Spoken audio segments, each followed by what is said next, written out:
Y en nuestros últimos 2 estudios bíblicos vimos a fondo con versículos y capítulos que Jesús es Dios y al mismo tiempo Jesús es hombre. Ahora, a lo largo de la historia de la iglesia, vimos que se han levantado personas con diferentes ideas que se transformaron en herejías que intentaban disminuir o la gloria de Dios o disminuir el sacrificio de Jesús.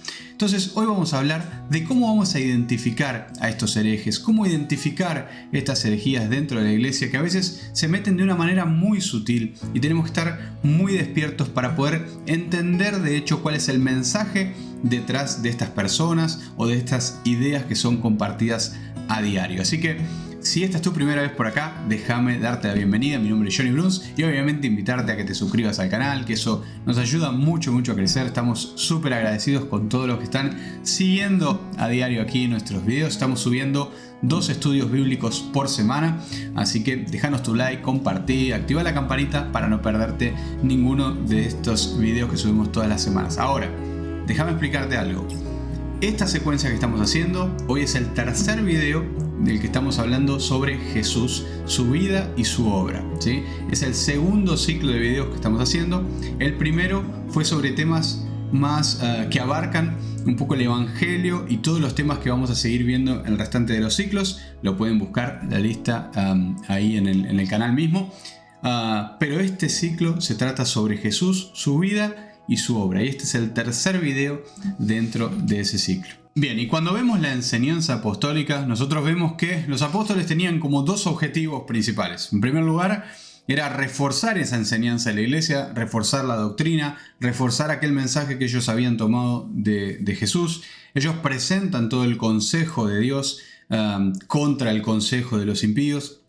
Y la idea era formar esta mentalidad en la nueva iglesia, mostrar lo que Jesús había enseñado y ahora pasarlo a las naciones. Pero por otro lado, también ellos se encargan de denunciar aquello que iba en contra del consejo de Dios, es decir, de dejar claro que había un consejo de Dios, que había algo que estaba bien, que era lo que Jesús había enseñado, pero por otro lado también estaba el consejo de los impíos, que era justamente lo contrario y lo que no debería ser hecho. Obviamente las iglesias iban teniendo sus dificultades y por eso están las cartas, ¿no? Y en las cartas los apóstoles se encargan de denunciar, inclusive hasta con nombre propio, después lo vamos a ver, a personas que no estaban haciendo lo correcto, que no estaban siguiendo la doctrina de lo que había sido enseñado inicialmente. Entonces, la falsa doctrina, este tipo de cosas no es algo nuevo, no es algo de YouTube o que viene ahora, sino es algo de antaño, ¿sí? Y eso es lo que vamos a estar viendo el día de hoy. Ahora, esto lo primero que hace es prendernos una lamparita de que si ya los discípulos lo hacían allá atrás y defendían la santa doctrina, es algo que nosotros como discípulos en este tiempo lo tendremos que hacer. Fíjense que el llamado a defender la fe y a defender estas ideas, la santa idea, la santa doctrina, no es algo que se le hizo solamente a los discípulos o que se le hizo a algunos pastores, al presbiterio o a algunos santos. No, es un llamado a los santos de poder defender la fe, la santa doctrina, la enseñanza que tal cual Jesús nos la había dejado. Bien, vamos a mostrar el primer texto hablando de cuando los apóstoles combatían a los falsos maestros y las falsas enseñanzas. Primera de Juan 4, 1, 3. Amados, no creáis a todo espíritu, sino probad los espíritus si son de Dios, porque muchos falsos profetas han salido por el mundo. En esto conoced el Espíritu de Dios. Todo espíritu que confiesa que Jesucristo ha venido en carne es de Dios. Y todo espíritu que no confiesa que Jesucristo ha venido en carne no es de Dios. Y este es el espíritu del anticristo, el cual vosotros habéis oído que viene y que ahora ya está en el mundo. Es interesante notar aquí que la palabra confesar no se trataba simplemente de confesar una herejía, se trataba de defender una idea, y esto es lo que hacían los herejes. Confesaban, es decir, defendían abiertamente ideas que iban en contra de la divinidad de Jesús o de la humanidad de Jesús. Segunda de Juan 1, 7 al 11 dice: porque muchos engañadores han salido por el mundo que no confiesan que Jesucristo ha venido en carne. Ahí vemos claramente la herejía. Quien esto hace es el engañador y anticristo. Mirad por vosotros mismos para que no perdáis el fruto de vuestro trabajo, sino que recibáis galardón completo. Cualquiera que se extravía y no persevera en la doctrina de Cristo no tiene a Dios. El que persevera en la doctrina de Cristo, ese sí tiene al Padre y al Hijo. Si alguno viene a vosotros y no trae esta doctrina, no lo recibáis en casa, ni le digáis bienvenido, porque el que le dice bienvenido participa en sus malas obras. Entonces, ahí vemos que inclusive en los primeros años de vida de la iglesia, ya había muchas herejías que asolaban a la iglesia y tenían la intención, básicamente, de alejar a los discípulos de lo que era simple, de la simplicidad de la doctrina de Cristo. Juan, en la segunda carta, advierte para los hermanos que no se pierdan, digamos, de aquella simplicidad y de aquello que los apóstoles les habían enseñado con tanto empeño, es decir, que se mantuvieran firmes en eso que habían aprendido, en el celo de la palabra de Jesús. Y era tan fuerte esta recomendación que les dice, bueno, ni siquiera los reciban en casa, es decir, no solamente enfrenten esta doctrina y háganla notar, sino que si la persona insiste, no tengan comunión con esa persona. Hay que señalar también que la palabra recibir, cuando habla, es palabra que viene del griego lámbano, que quiere decir tomar para sí mismo, es decir, el significado de asociarse a una compañía o asociarse a una idea. En el momento que yo recibo eso, me estoy asociando, lo estoy tomando para mí, como si estoy tomando para mí una doctrina diferente a la que Jesús había mandado. ¿Sí? Entonces, todo el que no reconoce la verdad respecto a Jesús, de su encarnación, no es de Dios. Esto es lo que los discípulos estaban defendiendo.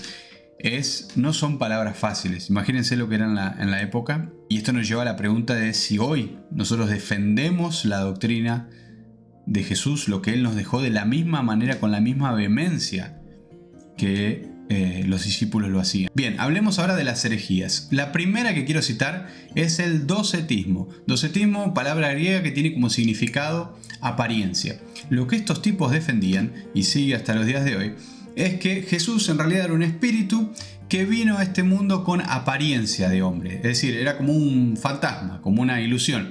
Entonces el dolor, el sufrimiento que él tuvo en carne, en realidad era ilusorio, era un como si fuese, pero que no lo pasó realmente en carne. Entonces, claro, esto eliminando la humanidad de Jesús, todo el sacrificio que él vino a hacer, el haber tomado nuestro lugar, el haber soportado las tentaciones, el dolor que él sufrió en carne, ellos lo estaban completamente anulando.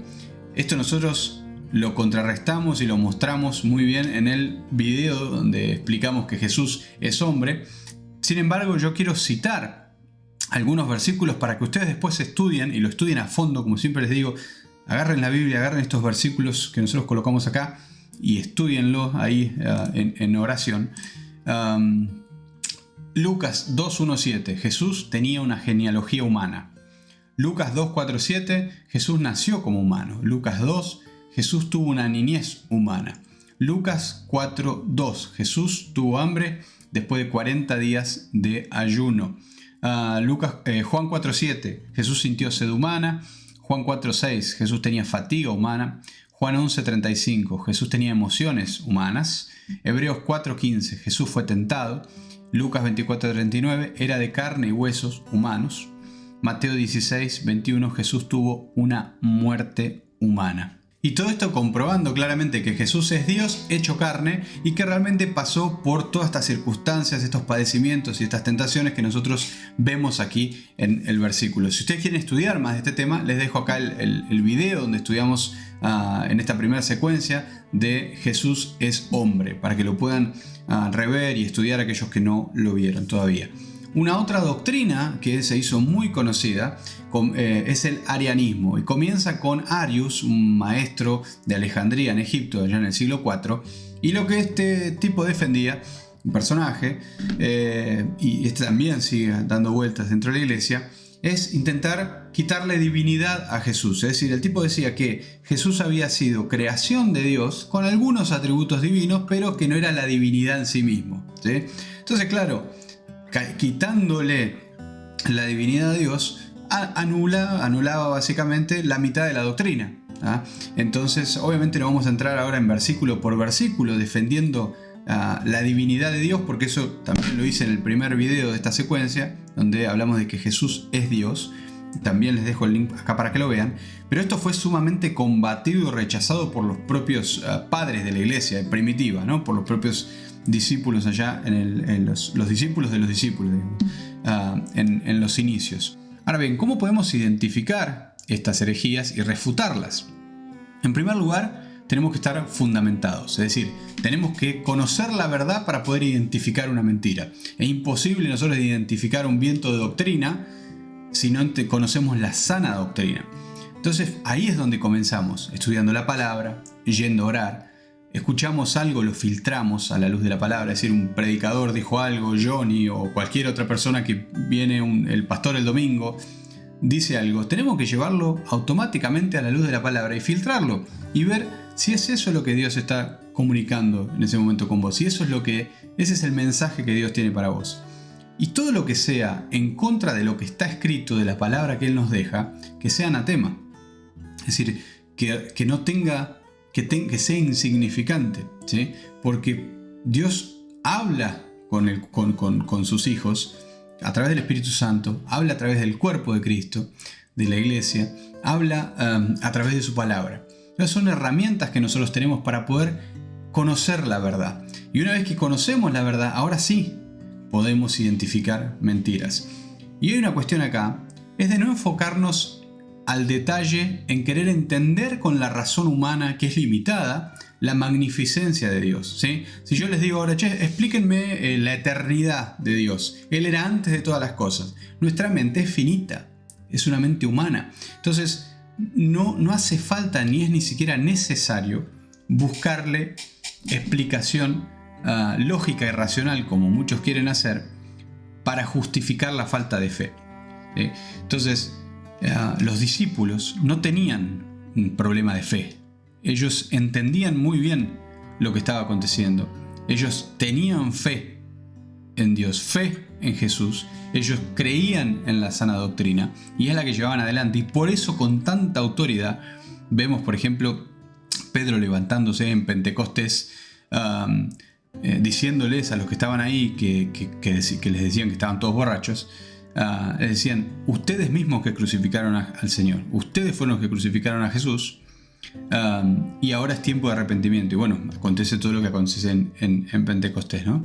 3.000 fueron salvos ese día, increíble. Entonces, pero fíjense que no había una caricia en la espalda para decir la verdad. Nombraban el problema, ¿sí? ¿Por qué? Porque tenían conocimiento de la sana doctrina, tenían conocimiento de la verdad. Fíjense lo que dice Isaías 55, 8 y 9. Porque mis pensamientos no son vuestros pensamientos, ni vuestros caminos mis caminos, dijo Jehová. Como son más altos los cielos que la tierra, así son mis caminos más altos que vuestros caminos y mis pensamientos más que vuestros pensamientos. ¿Cómo es que pretendemos entender los pensamientos de Dios? En Pedro capítulo 2 y en Judas, son cartas que después los animo a que los lean y las comparen, porque son cartas muy parecidas, donde nos advierten sobre estos falsos maestros. Hubo casos en el Antiguo Testamento, hubo casos en el Nuevo Testamento, y hoy no estamos exentos de eso, ¿está? Hoy hay casos, hoy también. La cuestión es que ellos introducen de una manera muy disimulada algunos pensamientos dentro del cuerpo de Cristo. Y disimulado aquí quiero decir con que a veces concuerdan con una idea general, pero tienen algunos pensamientos en puntos específicos de la fe donde ellos discordan y empiezan a colocar ideas, ¿sí? Ideas diferentes a la santa doctrina. Y esas ideas son las que comienzan a corroer y a meterse dentro del cuerpo de Cristo y hacer estas diferencias ideológicas. Piensen que cuando Jesús crea la iglesia, cuando Dios crea la iglesia, Él la crea como la iglesia, ¿sí? Era la iglesia, no las iglesias, ¿sí? Hoy tenemos muchísimas congregaciones mal llamadas iglesias, pero la iglesia de Dios es una. Si hoy viniese Jesús a dar un mensaje, ¿a qué iglesia le hablaría? ¿A la del nombre tal, a la del nombre o del otro nombre? Entonces, lo que Dios creó como uno, el hombre se encargó de dividir. Entonces hoy tenemos la iglesia de tal, la iglesia del otro, la iglesia con el otro nombre, con el otro nombre. Entonces todos se encargan de buscar diferencias entre sí. Pero nos olvidamos que la iglesia que Dios creó era una. Era la iglesia, era el cuerpo de Cristo. No eran 1000 iglesias. Entonces, comenzando por ahí, que el hombre se encarga de buscar estas divisiones y generar estas divisiones, es que tenemos que entender las características, ¿sí?, de los herejes. Y estas características no siempre las vamos a ver de manera directa, a veces va a estar disfrazado, va a estar por detrás y son las que tenemos que identificar con discernimiento. Siguen el mismo camino que Caín, Balaam y Coré. Son murmuradores y chismosos. Son personas descontentas, nunca les gusta nada, siempre le encuentran errores a todo, sobre todo al cuerpo de Cristo, siempre están ahí para criticar y ellos tienen una opción mejor. Son arrogantes, desprecian y calumnian cualquier tipo de autoridad, es decir, no reconocen y no se someten a ninguna autoridad, dicen cosas como que no precisan someterse a nadie o no precisan estar debajo de la autoridad de nadie, que ellos son su propia autoridad o que están en autoridad directa con Dios. Son interesados, engañan a los más jóvenes con halagos o con palabras bonitas, con predicaciones bonitas, y ahí comienzan a entrar cuestiones como el éxito que vas a tener o la prosperidad, el evangelio de una prosperidad que podés llegar a tener, cosas que cuando uno va a la Biblia no las encuentra, pero claro, llaman la atención de todo el mundo. Fomentan divisiones y son guiados por sus emociones. Eso está en Judas, los animo que después lo puedan estar leyendo. Y Judas dice que para ellos está reservada la oscuridad de las tinieblas, para esos falsos maestros. Y los falsos maestros son comparados, según Pedro, dice, a los perros que comen de su propio vómito y al cerdo, digamos, que después de bañarse se vuelve al barro. Eso digo, no había filtro para hablar de estos que desviaban la sana doctrina. Vemos también el contenido en Romanos 16, 17, 18 y en paralelo el texto de Tito 3, 10, 11. Dice, en ambas cartas Pablo nos advierte que tienen que ser expuestos y tienen que ser denunciados. Él utiliza en Romanos la palabra notar o fijarse, y esta palabra tiene un significado de exponer, de denunciar, de dejar claro quiénes son los que promueven divisiones y escándalos en desacuerdo con la doctrina, con la santa doctrina que habíamos recibido de Jesús. Entonces, después de intentar mostrarles el error, como dijimos, después de intentar decir, che, mira, le estás errando, no es por ahí, dice que debemos alejarnos completamente, que no son una buena compañía para nadie. Fíjense, mas os ruego, hermanos, que os fijéis en los que causan divisiones y tropiezos en contra de la doctrina, que vosotros habéis aprendido y que os apartéis de ellos, porque tales personas no sirven a nuestro Señor Jesucristo, sino a sus propios vientres, y con suaves palabras y lisonjas engañan a los corazones de los ingenuos.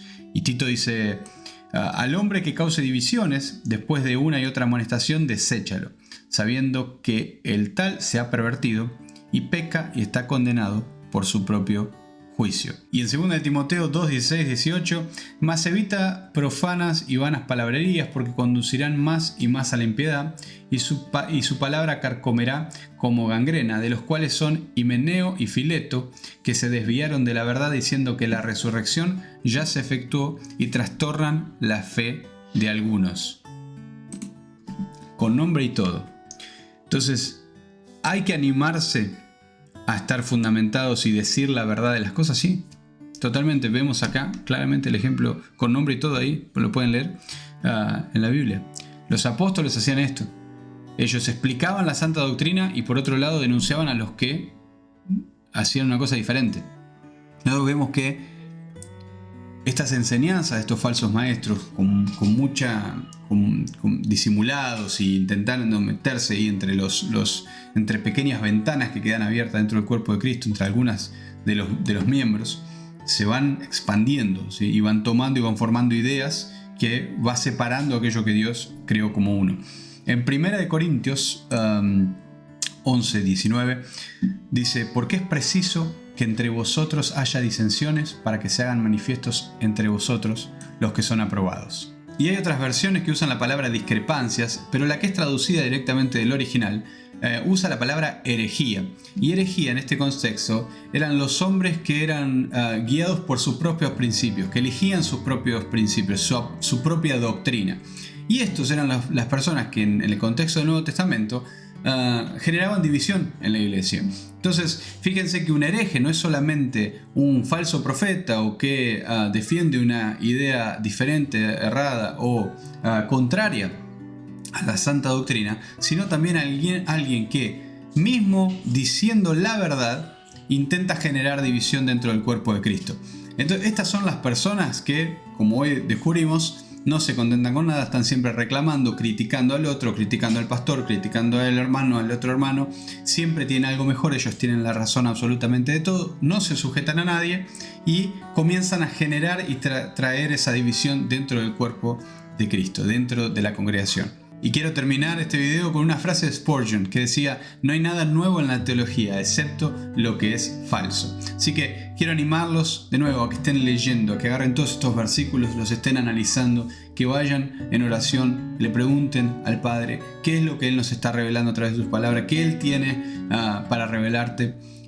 Y que no te quedes simplemente con esta información, como siempre digo, con esto que yo te traigo, que este sea solo el comienzo y que esto te anime a buscar y a saber más, porque precisamos identificar, entender la verdad, conocer la verdad para ser libres, para poder identificar las mentiras, fundamentarnos y poder confrontar a aquellos que no están diciendo lo que la Biblia, lo que la palabra nos dejó. Así que un gran abrazo a todos, nos vemos en el próximo video, que Dios los bendiga. Chao, chao.